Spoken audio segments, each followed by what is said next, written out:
प्रतिनिधि सभाको चित्र कस्तो छ अहिले भने हाम्रो पार्टीका अध्यक्ष प्रमुख प्रतिपक्षी दलको नेताको हैसियतले जब कमरेड प्रचण्डले संसदमा सम्बोधन गर्नुहुन्छ त्यसपछि नेपाली कांग्रेस र नेकपा एमालेका सांसदहरूको महिनौसम्मको कुरा के हो भने कमरेड प्रचण्डलाई प्रश्न गर्ने। संसदको खासमा वास्तविक अभ्यास के हो भने सत्ता पक्षले सुन्ने प्रतिपक्षले प्रश्न गर्ने हो। तर संसदमा बस्दा आजभोलि हामीलाई कस्तो अनुभूति भइराखेको छ भने हामी माओवादीहरू प्रचण्ड सहित हामी सत्तामा छौं, नेपाली कांग्रेस र नेकपा एमाले उहाँहरू प्रतिपक्षमा हुनुहुन्छ र प्रचण्ड र माओवादीलाई उहाँहरू प्रश्न गरिराख्नु भएको छ। यो कुरा मैले किन राखेको भने भ्रष्टाचारका काण्डै काण्डहरूमा डुङडुङती गनाएर नैतिकता गुमाएकाहरूले ती हामीसँग नजरमा नजर जुदाएर बहस गर्न सक्ने कुनै धरातल राखेका छैनन्। म त्यसैले तपाईलाई के को अपिल गर्न चाहन्छु भने सडकबाट तपाईहरू जाग्नु पर्नेछ।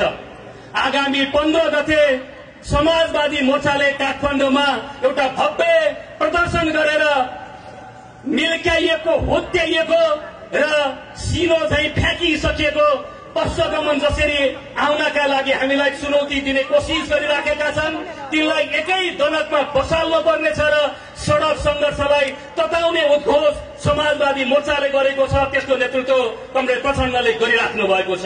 त्यसैले म यहाँबाट तपाईहरुलाई के अपिल गर्न चाहन्छु भने आगामी 15 गते यो एउटा पश्चगमनकारी सोच दृष्टिकोण प्रवृत्तिलाई ठिलो ठिलो पारेर ठुलो पिठो पार्ने गरिकन 15 गते हामी काठमाडौँमा प्रस्तुत हुन परेको छ।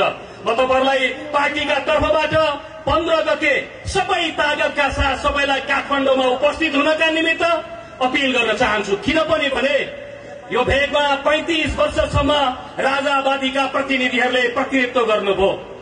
64 सालको निर्वाचनमा तेस्रो बनाएर यहाँ पश्चगमन र प्रतिगमनलाई थाल्ने राजावादीहरूलाई विदाई गर्ने माओवादी हो। हामीले जितेका छौं।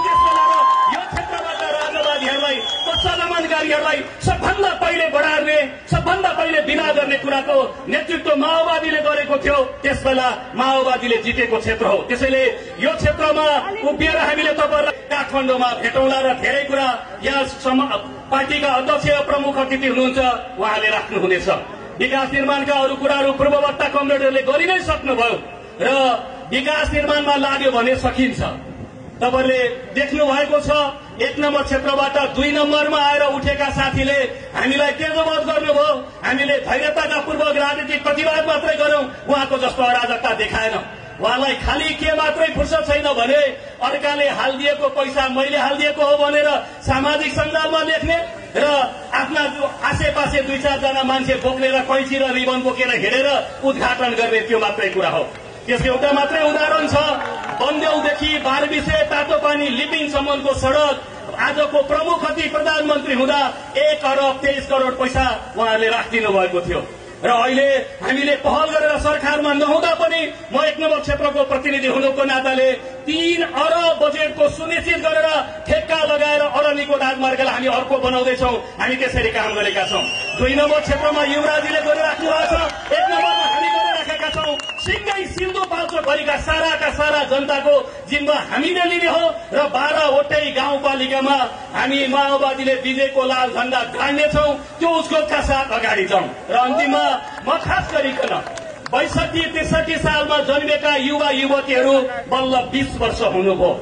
उहाँलाई राजतन्त्र हुँदा राजा हुँदा शासन प्रशासन र व्यवस्थामा कस्तो हुन्छ कस्तो उत्पीडन बिहोर्न परेको थियो आज फेसबुकमा लेखिदिएको जस्तो सजिलो थिएन भन्ने कुरा कम ज्ञान छ।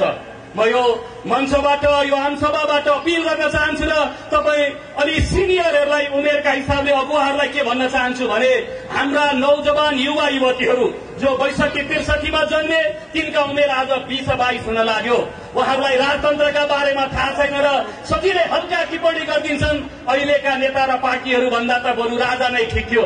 म प्रिय नौजवान युवा युवतीहरू तपाईहरुले एकपटक नेपालमा राजतन्त्र हुँदा राजा हुँदा कस्तो परिस्थितिको सामना गरेका थियौं। हामीले बोल्न पाउँदैनथ्यौं। विदेश जानका निमित्त राजदरबारमा बिन्ती चढाएर मात्रै विदेश जान पाइन्थ्यो। बोल्यो भने तपाईलाई थुनिन्थ्यो मारिन्थ्यो अरु धेरै कुरा। त्यसैले म एकपटक यो क्षेत्र मैले अघि नै भने राजावादीहरूलाई विदाई गर्ने कुराको नेतृत्व माओवादीले गरेको हुनाले ती सबै नौजवानहरूलाई राजतन्त्रको स्थितिको अध्ययन गर्न र यो सिंगै क्षेत्रमा म फेरि अपिल गर्न चाहन्छु। हामी एकपटक सचेतताका पूर्वक विकास, निर्माण, समृद्धि लगायत सबै कामका साथसाथमा यो व्यवस्थालाई अझ बढी सुदृढ तुल्याउने, यो व्यवस्थालाई अझ बलियो बनाउने काममा पनि उत्तिकै होसियारीका पूर्वक लाग्नुपर्ने स्थिति छ। यो काममा लाग्नका लागि फेरि पनि यहाँहरू सबैलाई हार्दिक अपिल गर्दै फेरि पनि यो सम्मेलनको भव्य सफलताको शुभकामनाका साथ अहिलेलाई आफ्नो भन्नेलाई यही अन्त्य